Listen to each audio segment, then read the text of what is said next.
नमस्कार साथियों, मन की शांति के कारवां को एक कदम और आगे बढ़ाते हुए चलिए आज सुनते हैं ये बहुत ही प्यारा और सुंदर प्रेरक प्रसंग। अमृत की किरण। एक राजा था। वह एक दिन अपने वजीर से नाराज हो गया और उसे एक बहुत बड़ी मीनार के ऊपर कैद कर दिया। एक प्रकार से यह अत्यंत कष्टप्रद मृत्युदंड ही था। ना तो उसे कोई भोजन पहुंचा सकता था और ना ही उस गगनचुंबी मीनार से कूदकर उसके भागने की कोई संभावना थी।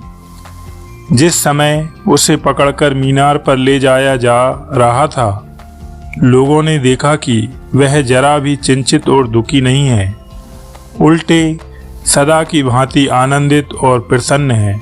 उसकी पत्नी ने रोते हुए उसे विदा दी और पूछा, तुम इतने प्रसन्न क्यों हो? उसने कहा, यदि रेशम का एक बहुत पतला सूत भी मेरे पास पहुंचाया जा सकता है तो मैं स्वतंत्र हो जाऊंगा। क्या इतना सा काम भी तुम नहीं कर सकोगी? उसकी पत्नी ने बहुत सोचा, लेकिन इतनी ऊंची मीनार पर रेशम का पतला धागा पहुंचाने का कोई उपाय उसकी समझ में नहीं आया।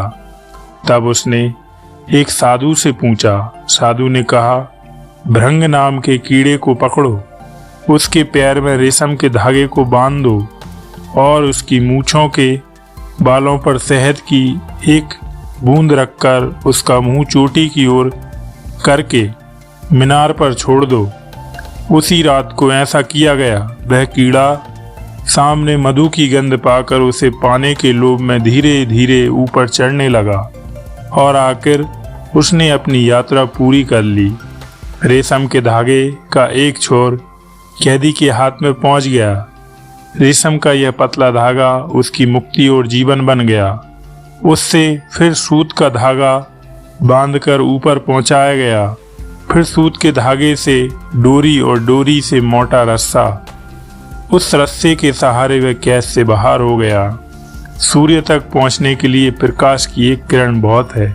वह किरण किसी को पहुंचानी भी नहीं है, वह तो हर एक के पास मौजूद है। तो साथियों, आज का यह सुंदर प्रेरक प्रसंग यहीं समाप्त करता हूँ। इस प्रसंग का आशय आप समझ गए होंगे, ऐसी मुझे उम्मीद है। प्रयास और आशा ये हमारे जीवन की दो अमूल्य निधि हैं।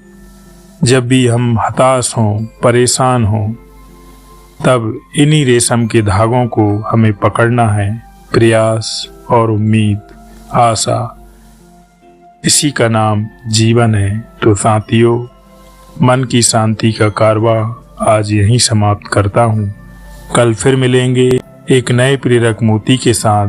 तब तक के लिए आपका दिन शुभ हो, मंगलमय हो। जय सिया राम, जय श्री कृष्ण, जय श्री राधे।